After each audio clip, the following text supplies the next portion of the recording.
It was a normal Sunday afternoon, and I had a plan to just relax after church. We had nowhere to be, and I just wanted to relax before the busy week ahead. I promised myself I wouldn't open my planner or my laptop, and no checking emails from my phone. But by the middle of the afternoon, I realized something.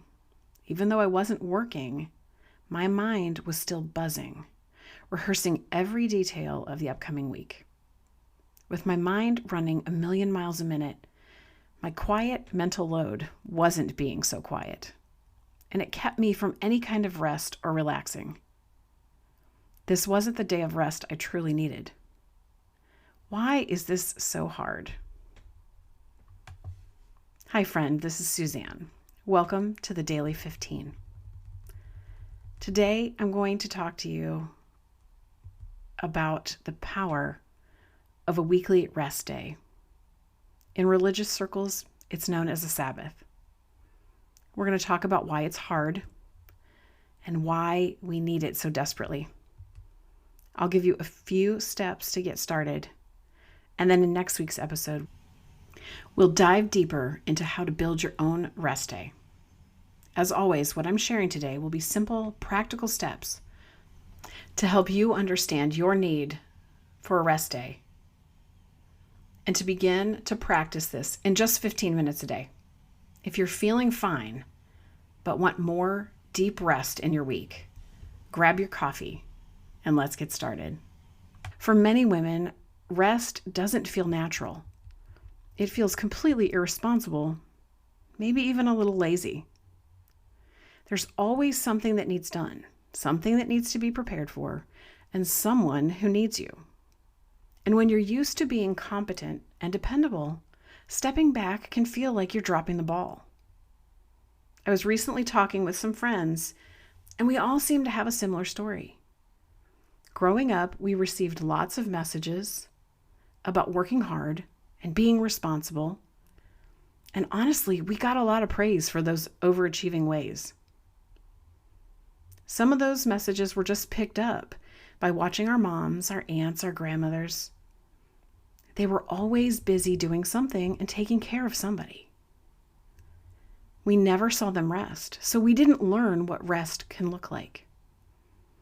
And sometimes their words reinforced that we didn't really need rest, that there was too much work to be done, and we didn't need to waste time resting. But here's what I've learned. Our bodies, minds, and souls must rest. We must have a time to recover in order to keep going. And in the last few years, I've been working really hard to practice this, to model this for my son.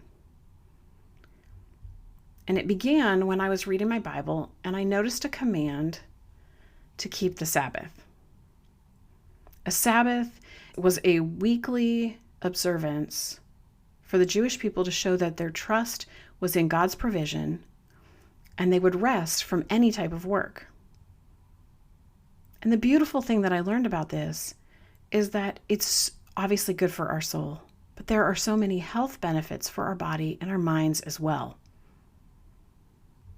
A Sabbath or a rest day practice isn't about doing nothing. It's about choosing to not carry what isn't yours for just one day. It's a gentle reminder that your worth isn't in your productivity. It's a time to reflect, recharge your batteries, and let your soul catch up to your body. And it actually retrains your nervous system. It teaches your body and your mind that you are safe, that your family is okay, and you will find that rest is good. Now listen, it is still a practice for me. I have to work to protect this time every week, and I'm not perfect. In fact, this last Sunday, that whole rest practice went out the window. But at the end of the day, I felt terrible. Not just from guilt about not resting, but my body felt yucky.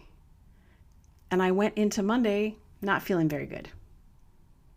So I want you to know that, like everything else in our lives, we take this one step at a time, one day at a time, 15 minutes at a time. Now, you might be wondering what a rest day would look like. Today, I'm going to share with you what my day normally looks like on a Sunday. But I want to remind you that this practice is personal. So what I'm going to share with you is not a prescription for the perfect rest day. You will have to spend some time and look at the things that recharge your batteries, the things that help you relax, and what will really work best for you and your family.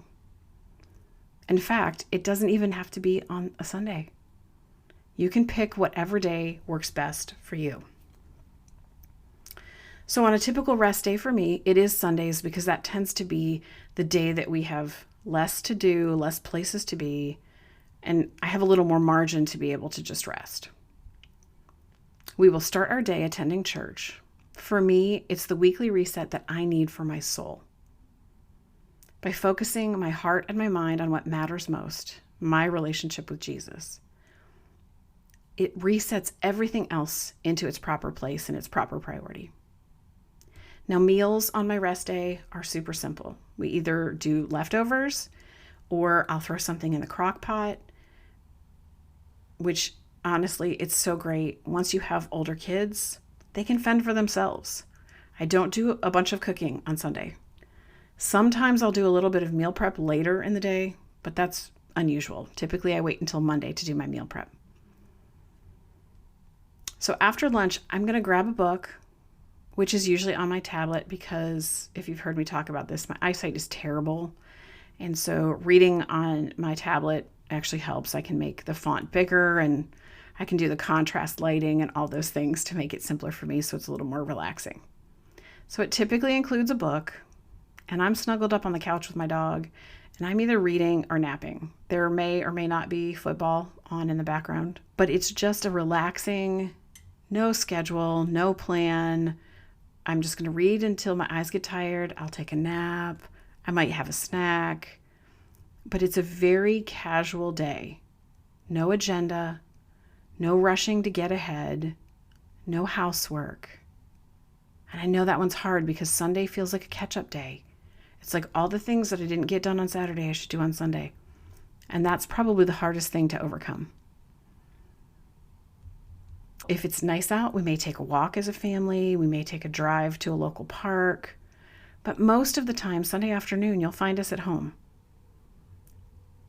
Now, I'm going to be honest with you.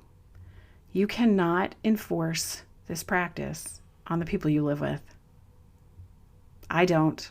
I try to encourage them because I know that it will help them. But this practice is for me.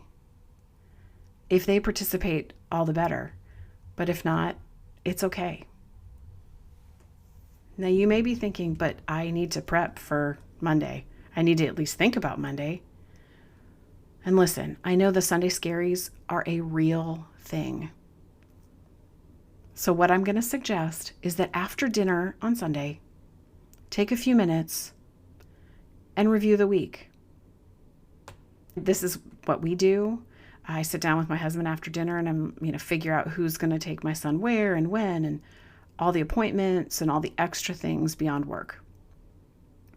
But here's the key. I do not open my laptop to do this because the urge to look at my email or social media is just too much. And I don't have that kind of willpower. And I want to set myself up to be successful. So I will look at my Google Calendar on my phone and I will look at my written planner. I do use both. It's just my brain and the way it works. Those are the only two things that I look at. And we only spend about 15 minutes. This is a quick catch-up review. And it just helps me to feel prepared for Monday morning and not feel overwhelmed by all the things that I have put off all day. So it doesn't ruin all the good rest that I have done on Sunday. Now again, this is nothing fancy. This is not strict guidelines that we have to follow. This is my practice. It's simply time for me to pause, let my body and my mind and my soul take a break so that I can be prepared for the week ahead. So this is my encouragement to you. As you begin to think about this, think about it less in what you do or don't do. This is not a list of rules. This is about you determining what gives you the most joy and rest to recharge your batteries. And after some time practicing this, you will notice that things start to shift. Your Mondays feel a lot less frantic, and you might even feel more productive on Monday. Your thinking is going to be clearer. You're going to have less brain fog. Hallelujah. You're also going to find that you're more patient at work and at home, so your family will thank you for your rest day. And you'll finally start to discover rhythms that feel more sustainable throughout the week.